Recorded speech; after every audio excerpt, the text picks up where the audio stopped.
ngarang Mars ki tang tara akhoi itihas ta amuk hanna leitin biraklaba Assam sarkar na mayek asibu chanbiduna official language ka loina na mayek asibu su akhoi script asibu su lokhat pirakpa loina na akhoi Assam asida khundariba maitei amadi maitei pangan amadi maitei pangan gi CSO mayam organization mayam khunda tengbang bi da mating pangbirakpa maifabu matik chana thauram masi mapung phan birakpa pumna makta maifa Manipur Youth Front of Assam gi mihut channa ai samak M Sabruddin Khan Joint Secretary maifa ki taraf tagi mayam pumna makpu thamoi nungdagi harauba amadi thagasaba phongdokjari ngarang numidang Assam cabinet na Assam da lower primary thakta Manipur da chanariba maitei mayek asibu Assam gi sarkar gi school singda tamba yaragani haina Assam cabinet na warep lawgibase Assam milal Assam panana Assam sarkar gu loina Assam gi tongang ba loop MLPCC Manipur Sahitya Parishad Assam maruina thodang lobi khiba loop khuriba ko milal Assam panagi magedegi amkhele dana thaga phongchari cabinet na warep lawgibase Hokwe February tang kulum doidasu Assam gi Manipur singi itihas ki lamaida mayek lana iragadaba associate officer loan cabinet pass to bikre loena ngarang numidang su Assam cabinet na Assam gi Manipur singi sana gi mathakta tampha khinbagumna ahakpa warep metei mayek Manipur da chanariba metei mayek ase Assam gi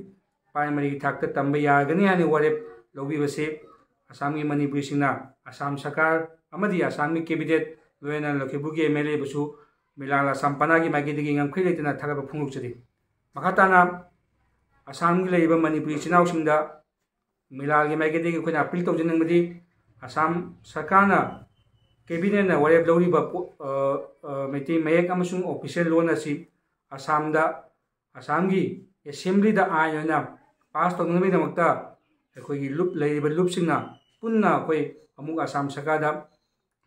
haijaba mathau tagini haiba matang asida akhoi mayam punna Assam sarkar ga unaduna akhoi mayek amasung loan asi chanhanaba honaminasi haibase akhoi milal Assam panagi magedigi Assam gi nadana Assam gi mapana leiba Manipuri metei chinau punamakta milal gi magedigi appeal tawjari Maski tang tara haiba dingarang nimidang asi Assam cabinet na Assam lengak na Manipur da hojik sisana duna MA level thak phau tamgraba maitei mayek asi Assam da leiba primary level da tamba jabagi ayaba cabinet na pass tawkhiba si Assam lengak pu Manipur Youth Front of Assam maifagi magedigi ikai phuna masung awang thakta thamoi ningdagi thagatchaba phongdokchari loina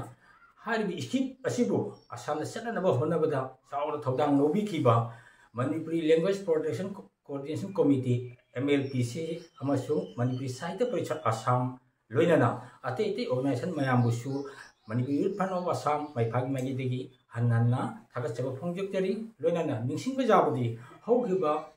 February tang kulum deidasu Assam cabinet na Manipuri loan asi associate special loan ama oina lawthokrabani asigumaba Assam lengakna Manipuri loan amasung script pu sakhangbirapa asida Assam lengak amasung Chief Minister loinana Lakhibu constituency ki MLA Sri Kaushik Rai amasung CSO khutimakpu maifagi magidegi awang thakta ikai phunubutse